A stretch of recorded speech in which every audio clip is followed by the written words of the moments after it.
হবে, আমাদের চাকরির বেতন পরিকাঠামো বৃদ্ধি করতে হবে। ঠিক যেরকমটা আগের ফেসলা পাচ্ছে, একই কাজ করব, একই পরিশ্রম করব, আর ওরা পাবে 20,000, আমরা পাবো 6,000।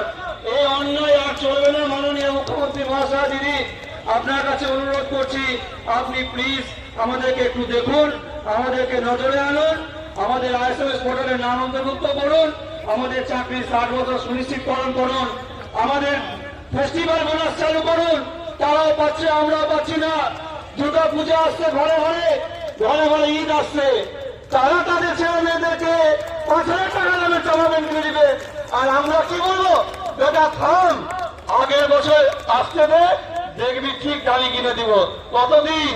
1 বছর, 2 বছর, 3 বছর, 4 বছর হয়ে গেল। শুধুমাত্র গভর্নমেন্ট সরকার আমাদেরকে আশ্বাস দিয়ে যাচ্ছে, আর আমরা আমাদের পরিবারকে আশ্বাস দিয়ে যাচ্ছি। দাঁড়া রে, জায়গা নিব, দাঁড়া একটু দাঁড়া, এ আর কান্না কতদিন কাঁদবো?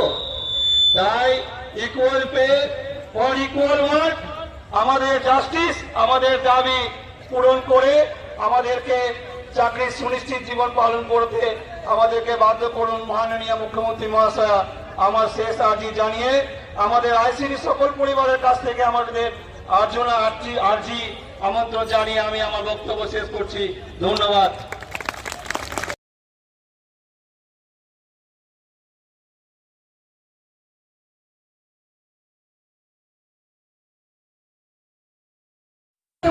কেউ যদি স্যালারি স্বীকার করে লজ্জা পাই, এত লজ্জা পাই যেটা মুখ থেকে বলতে পারি। আমাদের মধ্যে কিছু ছেলে আছে, ব্যক্তিগতভাবে বলছি, আপনি please do something for us, please do something for us, please do something for us.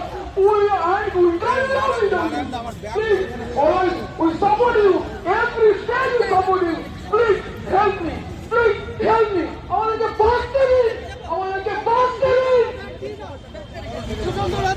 ছড়িয়ে দিলে পিছন দিকে চলে যাচ্ছে, যারা ডেপুটেশন দিতে যাচ্ছেন ওনারা ভুলেই গেলেন, কেটে যাচ্ছেন। বাকি